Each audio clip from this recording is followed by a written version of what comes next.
What's up YouTube? Today I'm back with a Phosani's Nightmare guide. Phosani's Nightmare is the solo version of the Nightmare. It's a more punishing boss and it has more mechanics than regular Nightmare. Technically there's only one requirement and that's the completion of the quest Priest in Peru to access Mauritania. However, the combat level recommendations are pretty high. You want at least 90 plus in all combat stats and 77 plus prayer for augury.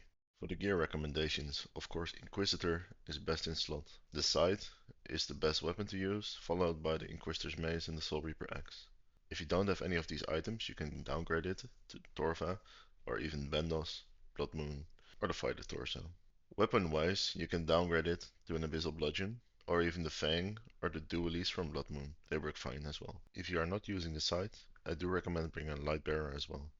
There's not a lot of mage switches required, since the pillars, where we are gonna use mage on, have no stats. Just bring a 4-way mage switch of your gear and weapon. If you don't have Ancestral or Virtus as shown on screen, Arims works fine as well.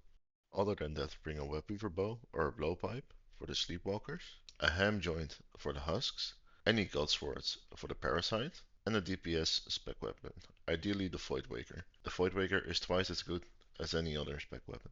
For the inventory, you want to bring your mage switches, the weapons we discussed before. You want Sandview serums instead of restores, some brews and anglers to heal, a combat potion, and thralls. You also need a teleport to get there and a teleport out of there. How do you get there? I recommend using the Dragon's Medallion and using the Farshinja teleport as long as you don't have the sleep teleport. The sleep teleport is dropped by Phosani's Nightmare, guaranteed at 25 KC, but you can get it earlier. The Farshinja teleport is quite a walk away from Phosani, but it's still the closest, so I do recommend using a sip of stamina potion before you run up there. Phosani's Nightmare has 3 phases and an Enrage Phase.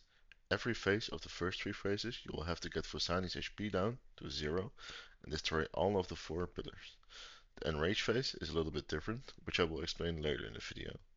After every of the first 3 phases, Phosani goes to the middle and summons Sleepwalkers. These Sleepwalkers will try and reach Phosani. Every Sleepwalker that reaches Phosani will do a great amount of damage, and depending on how many reach them, it can be lethal as well. I recommend going to the middle tower as well and equipping your crossbow or toxic blowpipe on long range and tag all the Sleepwalkers, except the last one. The last one you want to hit with melee, so you make sure you're in time to hit him. Phosani has 3 different attack styles. I do recommend playing with Sound Hum, since the attack styles are very distinct and make different sounds. He has a range attack,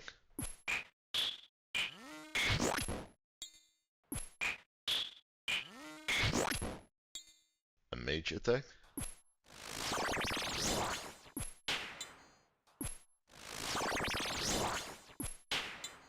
and a melee attack where you have little time to react.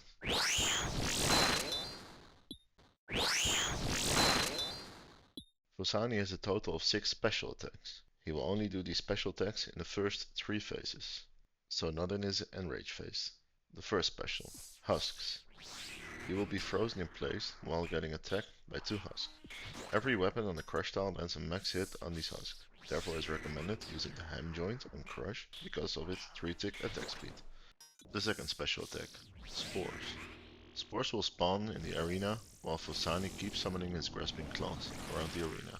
Grasping Claws are the black voids on the ground. If you step in them, you will take a huge amount of damage, up from 55 to 65 damage. Standing underneath Phosani will result in taking a lot of damage. However, his corner tiles are safe spots which you can use. If you stand on his corner tiles for too long, you can summon the Grasping Claws here as well. When you stand next to the spores, your run energy will be turned off, and your prey gets drained while you are yawning. Therefore, it is recommended to keep at least 1 tile gap between you and the spores. His third special attack, Corpse Flowers. Phosani will divide the room into 4 equal quadrants with lines of flowers. 1 quadrant will be safe, as the flowers are white. If you leave this quadrant, you will take a lot of damage. You will have to stay in this quadrant whilst Phosani spawns Grasping Claws. Again, you can use the corner tile of Phosani to safe spot the Grasping Claws. The fourth special attack, Parasite. Phosani impregnates a parasite on you. After 18 ticks, or about 11 seconds, it will grow and burst out of you, dealing massive damage. The parasite will then begin to heal Phosani until the parasite is killed. Drinking a dose of Centuserin before the parasite emerges out of you greatly reduces the amount of damage you will take. To kill the parasite, switch to your God Sword and pray Piety to kill the parasite in one hit and prevent the parasite from healing Nightmare. If Nightmare HP is already at 0 and you are destroying the pillars, it will heal the HP of the pillars when you don't kill the parasite. If the parasite can't heal anything, because everything is full HP, it will start damaging you. The fifth special, Surge. Phosani will teleport to one of the 4 edges of the room and immediately surge across to the opposite side, dealing up to 80 damage if you are standing in the path Phosani surges. Move out of the way quickly to avoid taking damage. The last special attack is Curse. A pink glow fills your screen and the protecting prayers are shuffled to the right. Using Protect from Melee will instead activate Protect from Magic. Protect from Magic activates Protect from Missiles, and Protect from Missiles activate Protect from Melee. This curse lasts 5 attacks. After the 5 attacks, the curse is lifted and your prayers are back to normal. After the third phase, Phosani goes into his Enrage Phase. In the Enrage Phase, Phosani only has 150 HP. During the fight, he will keep spawning the Grasping Claws, and there will be continuous sleepwalkers walking towards Phosani, dealing you 15 damage when they reach Phosani. You wanna kill Phosani as quick as possible with your special attacks, and heal up if you have to. Keep moving around dodging the Grasping Claws until you kill Phosani. Now I will show you guys a kill in budget setup, followed by a kill in near max gear. Good luck grinding Phosani's Nightmare yourself.